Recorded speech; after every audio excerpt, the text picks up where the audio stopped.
So take a look at this drive at the 18th at Canary Golf Club. What do you think? Super narrow, isn't it? You need to know how to hit driver straight. So many members here are slicing the ball, hooking the golf ball. They don't know how to do it. They don't know how to correct it. In this video, I'm going to show you how you can learn how to hit driver straight. I'm actually going to give you 5 simple things you can consider. You will not need them all. Maybe 1 or 2 or a combination of 1 or 2 will have you hitting that ball so much better. Absolutely promise you. So before I get into the video, look, if you're new to the channel, if you're in your first lesson of mine, please consider subscribing. At least videos like this every single week to try and help you improve your game. Plus you never have to remember a thing. I'll always put a free download practice guide in the description box below. So step number 1, and before we work on your direction, I want to make sure that you've got a strike. I say this because Greg, a recent student of mine, had a big slice on him, but the problem was he also had poor contact. Sometimes he would hit it low on the ground, some it was sky up in the air, and then occasionally it would be that beautiful flight, but it was really inconsistent. What we did to change this was, first of all, improve his setup. It's very simple. Now with driver, you want to hit the ball on the way up. The easiest way to achieve this is to do 2 things.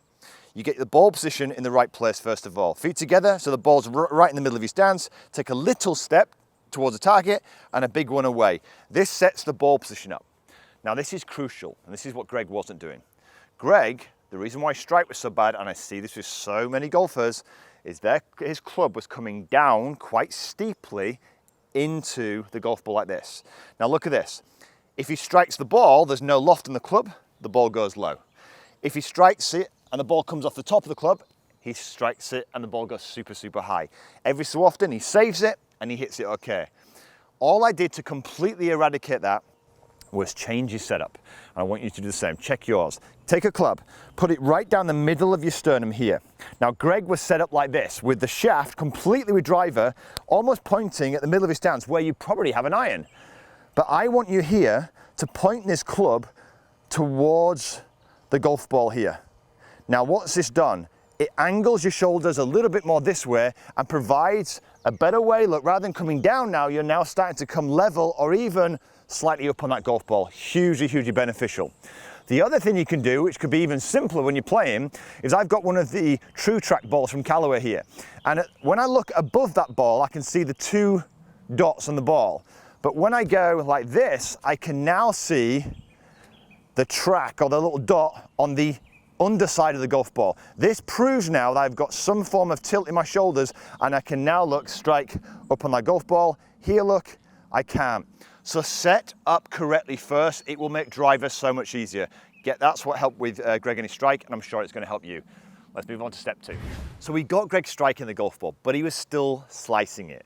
Now why? What creates curvature? Just 2 things: path, club path, and face. Now I asked Greg, you're still slicing it. Just out of interest, what part of the golf ball here, from the back, this side here, or this side, are you hitting, do you think, when you slice it? Oh, definitely, I'm hitting too much here, face is open, and I'm hitting it there, and that's why it's curving over there. And I said, no, actually, all slicers basically hit this side, the outside of the golf ball. And he says, really? Yeah. Your ball sets off to the left and curves to the right. He says, well, what causes the curve? He says, well, if your club face is open slightly to the path, you get like, look at this here. If my face is square, I'd hit it straight left. But if I open the club face, I create, look, this spin. This spin is what curves the ball over to the right-hand side. This is why you're slicing it. And he says, wow, really? So I said, yeah. So what we want to do is you've now got yourself set up in position. I want you to start to make some swings now where you're actually striking it, look, on this side of the golf ball. So suddenly now, what do you think he did? He started to make better movements rather than in a sense try and stop his slice swinging this way to try and stop it going over there. He started now to make much, much better swings because he started to visualize a completely different movement. If this was, football or soccer, you call it in the US, if I want a ball to curve this way, I'm hitting, look, this side of the golf ball with my foot angled to create spin. Yeah, this is ultimately how you get rid of any form of slice. That's all we did. That simple understanding completely changed the whole approach to his game. So that is step number 2. You get yourself set here, take your posture, start to visualize that club attacking look on a swing circle that hits the inside of that golf ball, and you're going to start to get much more, maybe even a draw shape on that driver. Just like that. Beauty. Let's move on to step number 3. So step number 3, you now understand that curvature on a golf ball is created by 2 things. The path the club is traveling. So if the path strikes the ball on the outside here with an open face, you produce that type of spin that curves it over to the right hand side. And if you path the club too far to the right with a close face, you create, look, this type of curvature. It is as simple as that. Now, Tom, a recent student of mine, he came with a slice. Now, we got him set up, as we've talked about earlier, got him set up correctly. Then he just wanted something simple to take to the golf course. So I said to him, look, get a mark and put it on an inside quadrant. The great thing about driver is you can do this, right? It's a fixed tee shot. Put a mark on the inside quadrant of this golf ball here. This is the part you want to strike. Because you're striking the outside quadrant, I want to really exaggerate the feeling. The chances of you hitting there are really slim, but this is your focus point. It did 2 things. It got him clearly into a better setup. The other thing it got him doing here, look, is this. Most people who slice, like I say, are coming this way. Suddenly now he started to create a swing circle that came, look, down the correct line to strike this inside quadrant here. Versus, look, this would strike the outside quadrant. So just putting a mark gave him a real simple focus point. But we couldn't stop there because remember, this is step number 4. If you've got an inside path, but the face is aiming over there as you do it, where's the ball going to go? Probably into those trees, right? So I needed him to kind of fix the second thing, which is club face. Now, all I did with him is, look at your club face. Now, as you're swinging the club away, right, what you're doing is you're throwing the club away. As you throw it away like this, you've lost complete control over it. That face is opening up like this. So when you come back down, the face is wide open. You might hit this quadrant, but it's going to go over to the right.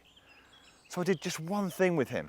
Once he's got that kind of visual, all I did was say, look, you see all the best players doing this. Concentrate on looking after that club face in the first part of your swing.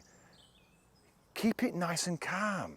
Because if you keep the whole thing calm, when you get to the top, you're in a better place to come straight back down the line. But if you throw it away, the face is lost. So, focus on the inside quadrant. Then, as you look down the fairway, take a movement, do a few swings, just like the best players do, controlling that face look here, backwards and forwards, do a few little rehearsals, and when you're ready, just pull the trigger. That's an absolutely beautiful high draw. Why? Because I'm focusing on the inside quadrant, I've looked after my club face, and that is going to help me create that draw. Now clearly Tom didn't do this in one ball like I've just done there.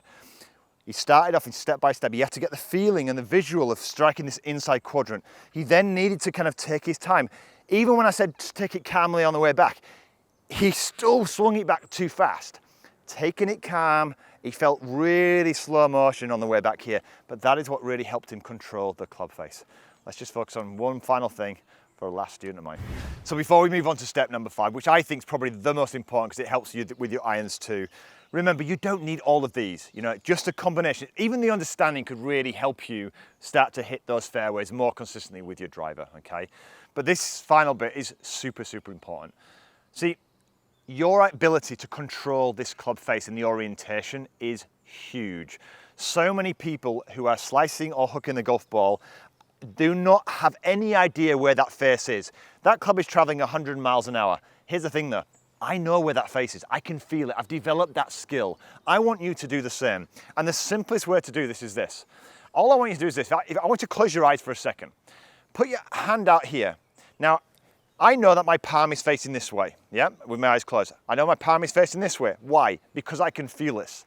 But here's the other thing, and I want you to do this test now. Grab an iron or a driver. Look at this. I'm going to keep my eyes closed. I'm going to spin this club around like this. So I don't know where it is, but I'm going to find where square is right there. Makes sense? Look at that. Completely square. Why is that useful? Because knowing and being able to feel where square is, I'm able to control that club all the way back and all the way through. It's a skill that most of the people I coach initially do not have, and they can create beautiful swings, but they do not ride that club back to square. You can do this in the comfort of your own home. Spin a few clubs around, keep your eyes closed, and start to play around. What you'll feel is the weight of the club. It will slightly differ, but that level of feel and awareness, you then start applying, you can start to bring that awareness into that swing. I now can feel when I open my face at speed. I can feel when the club's starting to close down. It's what gives me the skill to hit the ball straight. I want you to develop that skill. It will take time, so be patient, but it is absolutely huge, okay? So spend time now working on one or a combination of one or two of these things, and I promise you, you will learn how to hit straight driver, just like Tom and Greg did. I hope you enjoyed the video. If you did, give it a thumbs up, maybe share it with one of your friends. And if you feel like you'll enjoy this video and you maybe want to look at something on your irons, check this one out right here. Free practice guide in the description box below. But until next week, have a wonderful golfing week.